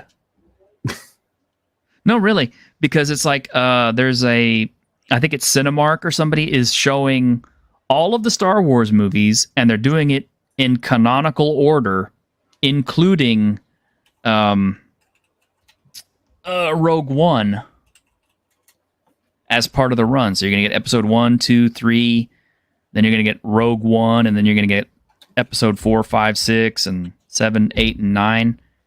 And that's all going to be part of the canon. But they took the Han Solo movie out of that circulation. They want it to be forgotten. They don't want to acknowledge that it exists because it blew back on them so hard. It failed to, so miserably at the box office. And that's another thing that pisses me off is like they can't own up to their failures, so they're just going to keep sweeping them under the rugs. They're running out of rugs. I don't know. The problem is they pulled all the rugs out from under the audience. Yeah, pretty much. But I don't know, man. I mean, I rant and I rave about this stuff, and like everybody else, I'm kind of powerless to do anything about it other than just voting with my wallet. Don't watch it. Warn people not to watch it. Buy the stuff that you love. Don't buy the stuff from people you hate. If you love something, cherish it. And always buy physical media. Never, ever buy digital, because digital can be changed. Yeah, in the end, that's what we ultimately have to do. We have to kind of be here to help highlight the popular stuff. If, for example, there's that new Dragonlance, the new Dragonlance hardbacks are coming out, and people should support those if they love Dragonlance. Are they actually by Margaret Weiss? I think it's collected editions of some of the earlier books. Oh, okay, then yeah. Although I don't know how much of it they're getting, but still. Well, they're still. I mean, they're getting treated better than a Star Wars writer because they'll actually be getting something out of it. There you go. So, well, guys, what's the game for tomorrow? Oh, I already announced that earlier when you weren't here. Tell them again.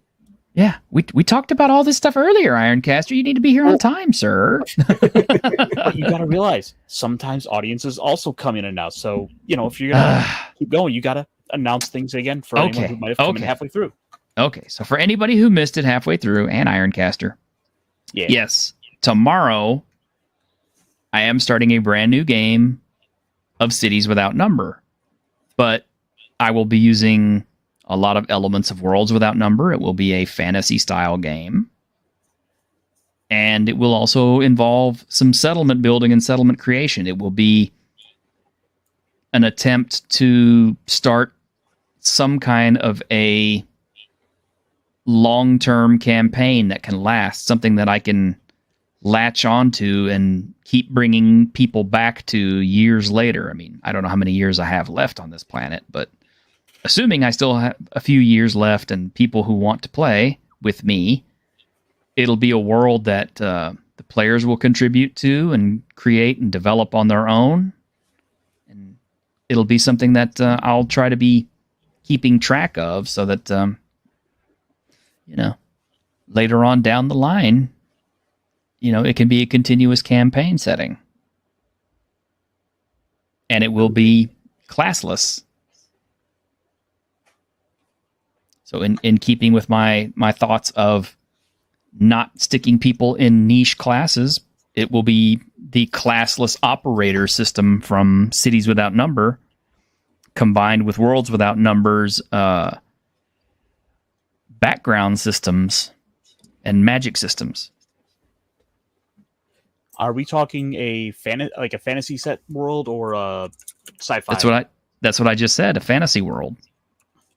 But it will have technological elements just like Blackmoor, just like classic Blackmoor. What those elements are, you'll have to tune in to see or play. Still have room for more players if you want to join. I might be available for tomorrow. My regular 5e group that unfortunately takes place on your game day is kind of down because house flooding. Ooh, that's not good. What happened? They were too close to Michigan?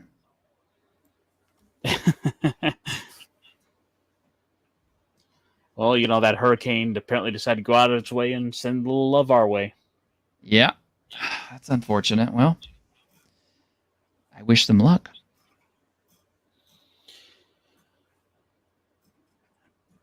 Yep. But there you go. Like I said, I'll be around. Okay. Well, I'll send you an invite. I'm hoping to get started by 1 p.m. tomorrow, Central Standard Time. So, if not, a little bit later, because, sometimes things come up. But there we go. Anybody else have anything going on? No. Nope. Buy my Goblins book. Yes. Buy Grimm's Goblins book because it's funny and it's fun. And, Ironcaster will probably hate it when he reads it, but it doesn't have any cute goblin waifus in it.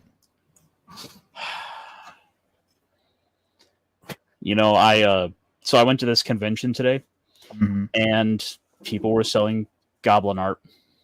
You bought some, didn't you? Whoa! What are we just assuming? I had naturally bought something, and it's only one piece. Uh-huh. Is it something we can show on stream?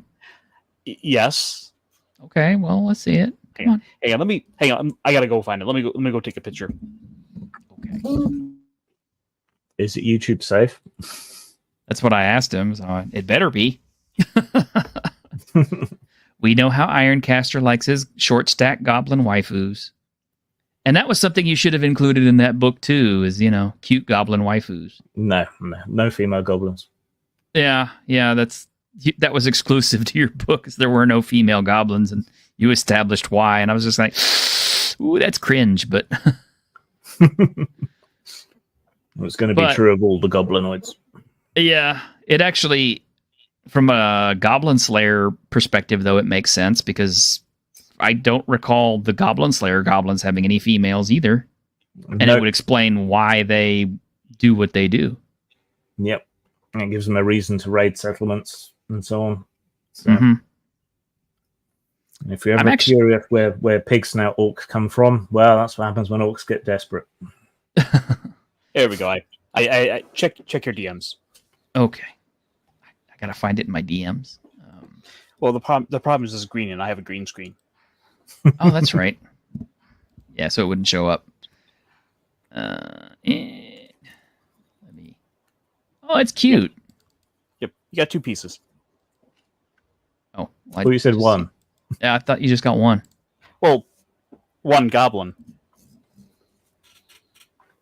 Short stacks and flapjacks.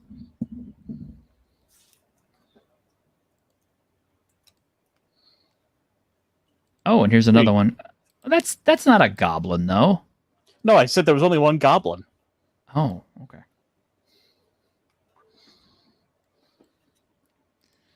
So yeah, there was that one, and then there was this non-goblin. It's gonna be a dwarf waifu, isn't it? No, worse. With a lustrous beard. Elf. It was either that or the picture about dungeon beware trap. Oh, so it's a mimic. No, it was literally just like an OSHA sign. Oh, nah, that's way better. And yeah, you've got the Kobold book you're working on next. Yes. Though I'm doing some stuff on Ronin again while the inspiration strikes. What kind of kobolds are we talking? Because There that's are always going there are going to be 3 kinds of kobold. Yep, I contributed on one of them. Yeah. I think they're cute though. Yes. I used the absolutely, cutest kobold art I could come up with. I imagine that's how kobolds see themselves, but I'm going to be writing some stuff to make them a little bit more sinister, perhaps. Well, that was exactly my whole thing. Whenever I wrote it, it was like that was kobolds from the kobold point of view. So my idea is that kobolds are very easily led and fooled, right? So the dog kobolds are kobolds that ended up following a sort of canine god, and because they're all such absolute believers, they started taking on dog-like traits. And then the draconic-looking kobolds worship dragons, and so they started taking on dragon traits. And there will be a third mystery kobold type. Ah. So what you're telling me is it almost sounds like they need to be sort of hyperactive, magical 4-year-olds. Pretty much, yeah, with a penchant for traps. Look at them. Come on. Look at that face. Look at that face. Come on now. Evil creatures. They're so cute. They couldn't hurt you. Of course, you blunder into one of their traps and lose a foot. Yeah. But all right, guys, shall we go ahead and close down for the night? Let's do it. All right. Well, thanks for everybody for tuning in. Yeah, we went long on this one, so we hope you tuned in and enjoyed. Otherwise, have a great week in Geek. Join us tomorrow for Worlds Without Number, and join us on Tuesday for Tuesday with Geeks. Yeah. Ciao. I gotta push the button. Frank. Pull the switch.